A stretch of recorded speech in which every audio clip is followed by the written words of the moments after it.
Okay, welcome to episode 3 of the Epic Edge podcast. I'm Angie Davis. I'm Hayden Edmondson. We are in just outside Memphis, Tennessee, but we cover all of West Tennessee and certainly the Memphis area and a little bit of North Mississippi. But we've got a pretty good show for you today. I'm on a soapbox today about the real estate market, so that's going to be fun. And I've had my coffee. We're going to talk about the market. We're going to talk about the importance of having a daily schedule and a routine. And then I want to talk about the craziest objection I've ever heard in real estate that was given to me last week. So let's get started. Let's talk about the market. Hayden, you buy and sell a lot of houses. Your nose is pretty close to the fire when it comes to the market. What are you seeing out there? From a local standpoint, after talking to people across the nation, I've come to realize is depending on what your purchase price is depending on how fast houses are moving. Interest rates, of course, everybody's kind of standing still to see what Jerome does with the Fed, the Feds, and see if they're going to do some good rate drops.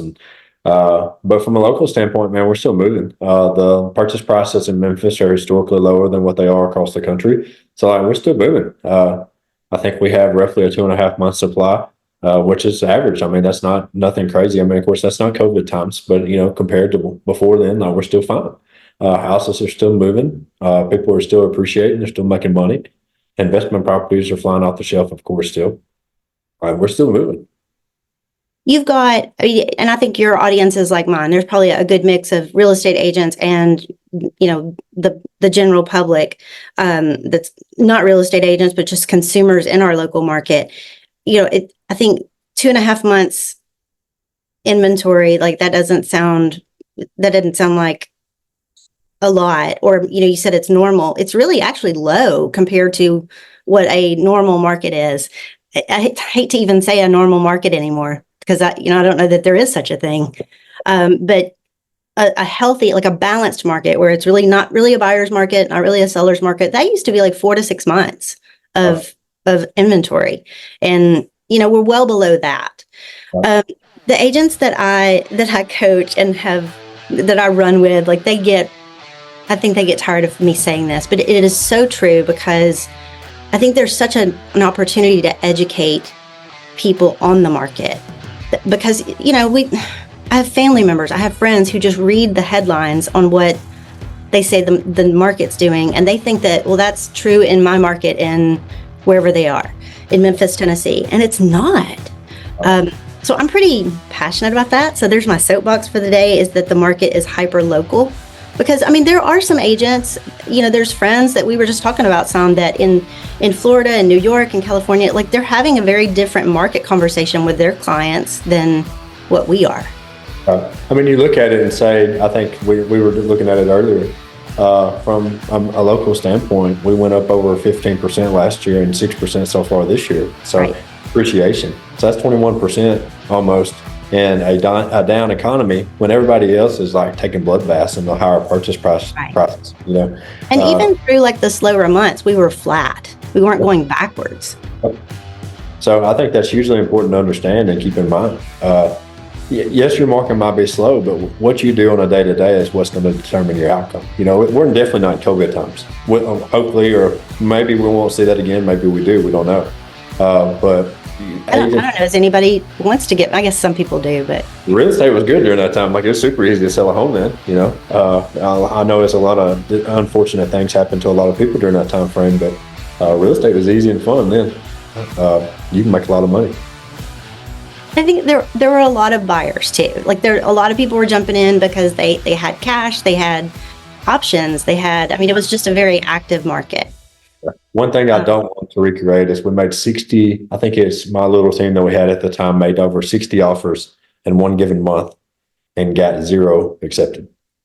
Yeah, that's not any fun. How can you say that's a fun market? Well, the ones your idea of fun and my idea are two different things, Hayden. That's not fun to me.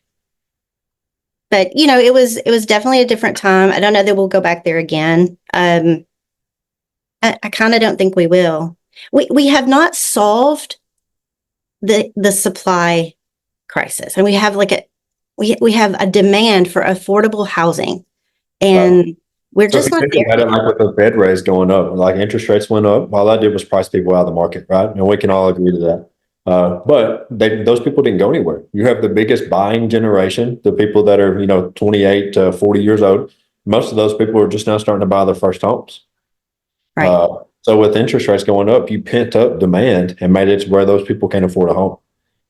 Once that starts Just trickling floods the down, market later. right. So now we're trickling down interest rates. Jerome Powell's starting to make advantages. I think they're showing like the almost 100% shot now, a drop in interest rates, 0.5% in September. So with that being said, by the end of the year, you're probably talking a 1.5% difference in interest rate drops. Like you're truly about to see another big rush on the market. Yeah, I think so too. I agree with you. And sometimes you and I don't agree, and that's okay. That's right. But we agree on this one. Okay, so here's the headline. The housing market is stuck until at least 2026. Bank of America warns. Do you like the drama at which I read the headline? The drama is part of the flair, right? Like you had to make it like exciting of some sort. But gloom and doom. I mean, the news is always, especially the national news, they are always spewing gloom and doom. And then the local market, Channel 5 or Channel 3, they're picking up the national syndicate and running with those headlines. And that's where I get mad, because it's like, that does not correlate. First of all, I don't know what they're basing that data on. Probably the coastal market in which they are in. Probably based in North California, where prices Or Miami. That's right. Right. So, but also, like if they told you that this is my easiest argument on everything when we see anything on the news, and it's the most political correct that I think that could probably come out of my mouth, which is rare. How many good things do you see on the news? not many. If it doesn't bleed, it doesn't lead. So they don't put the good stuff on there. So the good stuff usually doesn't make the headlines, just like the bad stuff does. So with that being said, like if they got on there and said that the market was good, nobody's going to read them. But if they say it's bad and people are trying to buy homes, or the interest rates are pricing people out, or BlackRock's buying whatever they're doing, whatever's going on, like that's the only way they can get clickbait. So it has to be something negative in most cases to be able to get people to follow. So what you're saying, if we had a business model where we only reported good news, we would be out of business in probably less than 6 months. It's not a good business. Probably a good thing to try, just to see how the numbers would play out. But I seriously, we could probably sleep better at night, or it'd be something people would want to watch, but I don't know if it equates to. Right. I mean, but in honesty, though, it might be something to try, because the people are most likely tired of seeing all the negative stuff on the news in most cases. Well, and we're in election year, so I feel like everything is amplified as far as the noise. And I was telling the team this week. I said, you've got to be louder, especially on an election year. I mean, we were talking about share of voice and just being in people's ear to remind them that, you're willing to help them in real estate and educating them on the market. I said, you got to be louder than the loudest noise. And right now, we're in a year where there's more noise than average. Right. So, it affects everything. Okay, so we read the sensational headline about the housing market is stuck for 2 more years. But let's go hyper local, and let's go 2 years back. So August of 2022, we were just looking at the numbers, and we just pulled August only data in our local MLS. We had 2,700 homes sell at an average sales price of $280,000. So our average sales price in our area was $280 2 years ago. Last year, we had 2,500 homes sell at $320 average ticket. That's up 4.5%. And then just this last month, August of 2024, we had 2,300, almost 2,400 homes sell. Average ticket, $336,467. So a few less units are selling, but the average sales price is going up 15% year before last, 4% over the year before. Yep. That's not what CNN is reporting on the housing market. But again, too, that super geographical close knit. Like we're talking about our specific association, where that might not be the case in Florida or Cali, Oklahoma, wherever. We are very fortunate to be in Memphis, Tennessee, where we are very investor driven, and we have a ton of investors coming to one of the cheapest places in the world to buy real estate. Right. still in a very, by all comparison purposes, a very affordable market.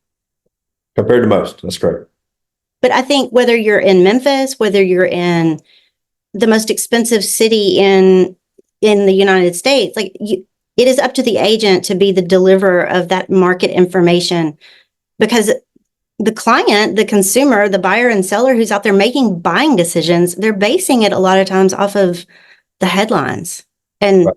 Here's the thing, if we've got somebody that's waiting to buy here in Memphis and they're watching CNN, or, I mean, it's not just CNN, they're all that way, right? But if they're waiting, basing it on the fear that the national media is putting out there, then they're missing out. They missed out on 15% equity year before last. They're missing out so far this year on 4.5% equity.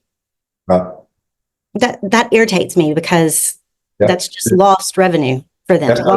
That's not even including, the interest rates starting to streak down, right? So like the best time to buy was yesterday. Unfortunately, we don't have anything to show what the future beholds. But if the numbers work for you now, I think the most important fact that you can take away from anything is buy today.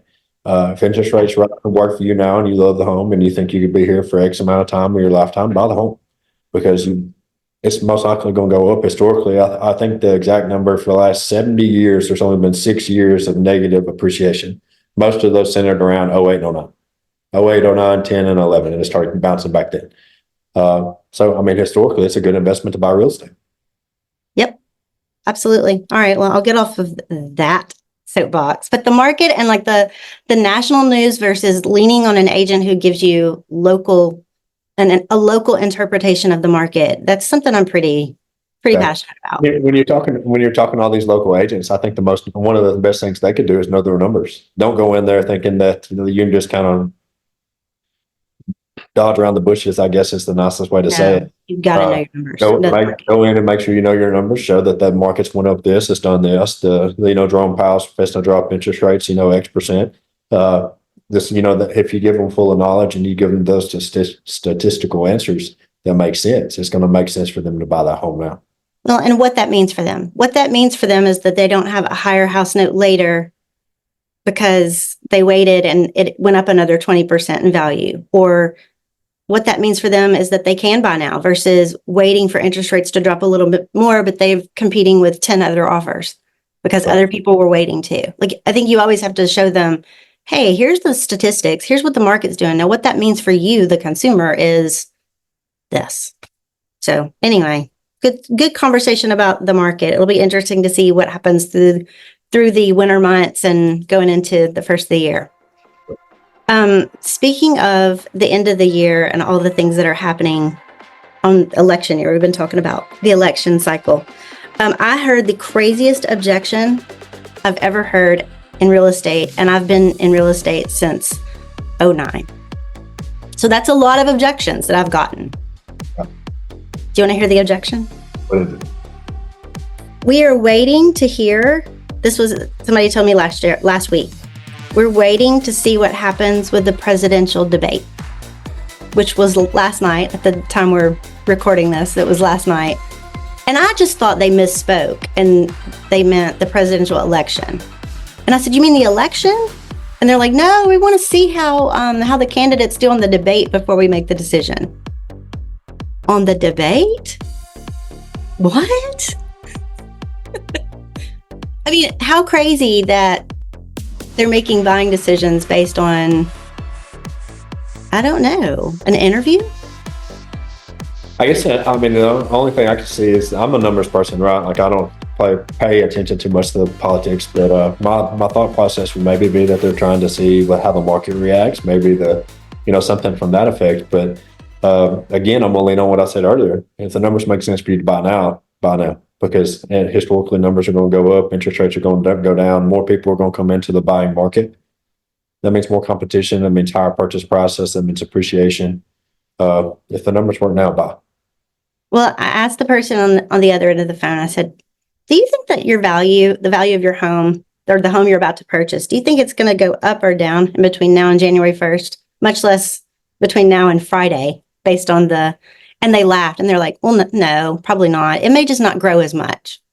And I'm like, yeah, I think you're probably right. It could impact the rate of of equity growth. I mean, but it's not you're not going to necessarily buy it at a cheaper price based on what happens, especially during the debate. It's probably one of the craziest objections I've ever been given. I could see you waiting until like the election or the We hear election. that all the time. Right. Yeah. I mean, like the year before the election, like everything's just kind of slowing down because people are trying to see what's going to happen. Yeah, people get funky and cautious on election years with their money. But the very next year, guess what happens? On average, the real estate market and everything goes up like I saw something the other day said the stock market goes up like at 12%, usually the year after an election. And then the real estate market is average 6 to 8%. Historically, you're in a time of economic growth and, things look favorable following an election year, regardless of who gets in That's right. the presidency. I've looked at it both ways to see if it makes a big difference, and it doesn't. That's right. Which And just tells you that fear drives it, right? I honestly feel like, you not getting into politics, but I feel like there's opportunity on all ends of the spectrum. People can take advantage of all aspects of it. That's true. We've talked about that before. Okay, let's talk about the importance of a routine. I told you yesterday that I had a very poorly planned out day, which I've been really working on lately, and I decided to have carbs for lunch. And I was telling you yesterday how that impacted my lunch. By the way, that cornbread was really, really good. I'm still not regretting the fact that I ate it, but Are we talking like Jiffy cornbread or like legit? no, good, like homemade jalapeno cornbread. So heavy. So heavy. I knew it like the first time I had honey butter on it, which is even worse. I'm sure your trainer would be so proud of you. I know. I haven't put it in my app yet.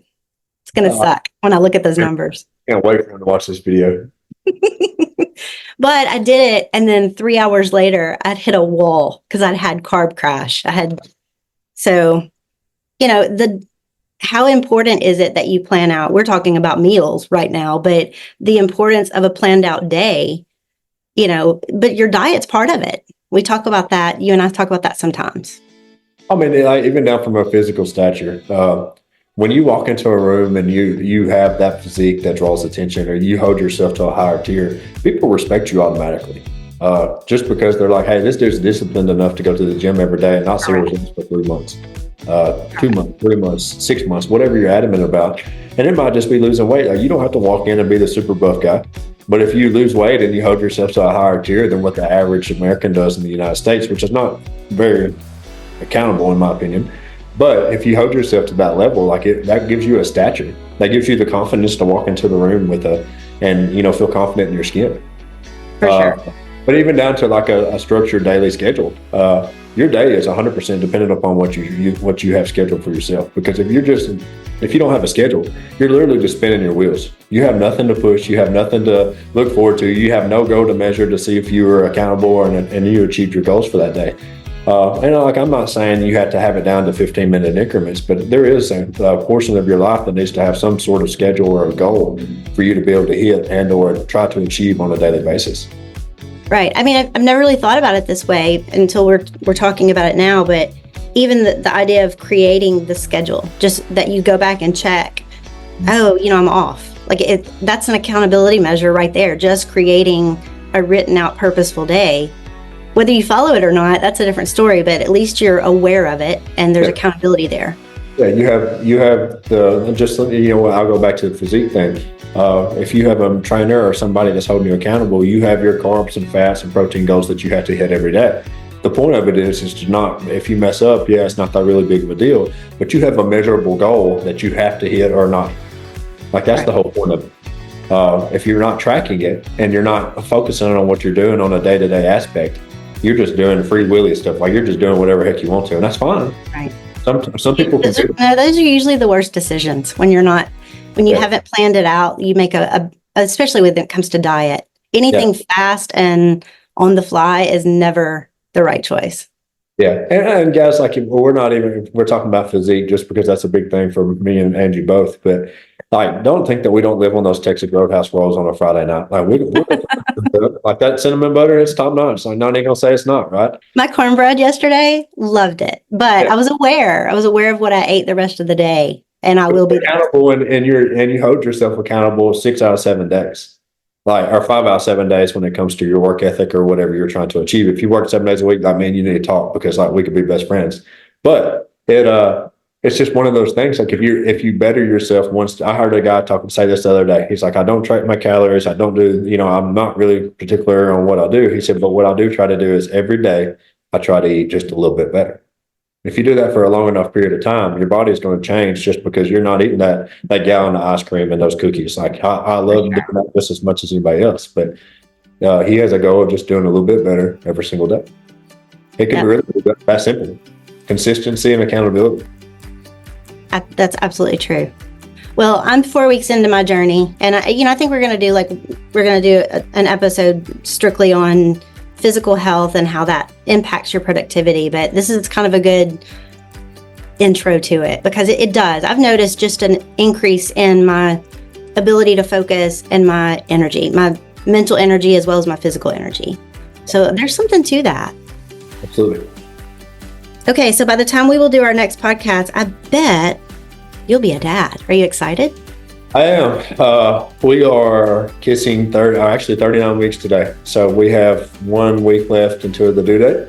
This is going to be a totally different ballgame. People keep asking me, they're like, hey, are you nervous? I'm like, man, it's past being nervous. Like, I should have been nervous like the first month or two. Now it's just kind of like, how are you going to let this affect your life? Met with a guy last night. It was funny. He's like, man, as soon as you have that kid, like, your life is changing. Like, you're not working as hard as you are.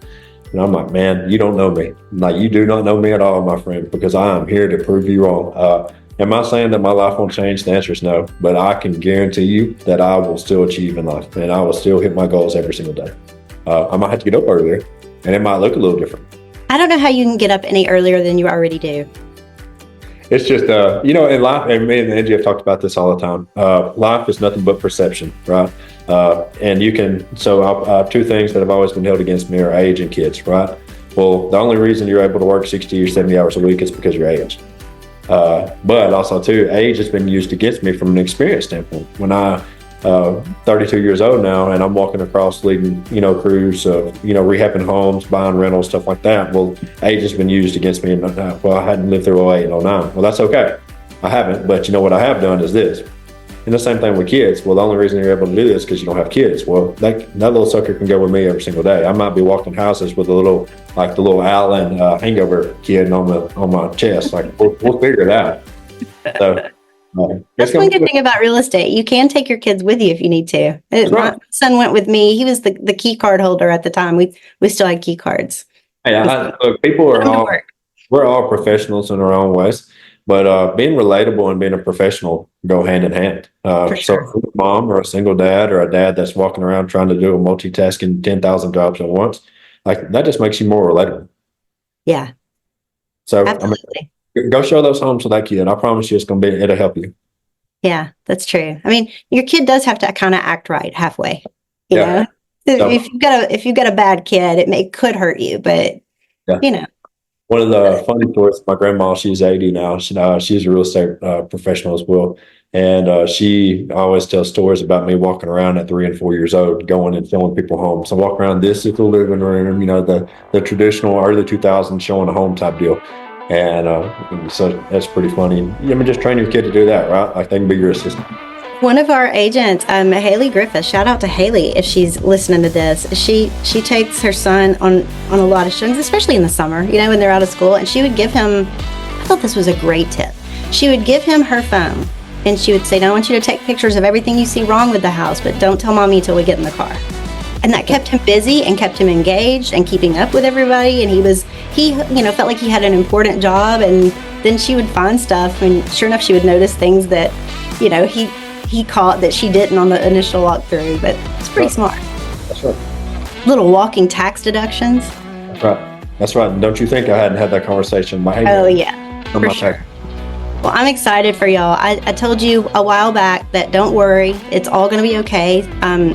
Really, really not so smart people have children and successfully raise them every day in the city. So you've got this. Y'all be fine. Right. It can't be that hard because more people would fail at it if so. That's right. And I have plenty of mothers around me that would be happy to help. So with having... Oh, yeah. We're all standing in line. I told you the other day I was either going to get a puppy or come babysit. So There's no way he gets away with anything for like the next 28 years. No, too many eyes are on him for sure. All right, we'll talk to you soon. Everybody join us next week, and leave a comment below. Follow us on your favorite social. Hit that subscribe, and leave us a comment below of what you'd like to see. We're happy to follow different topics. We'd love to. Bye, everybody. I guess.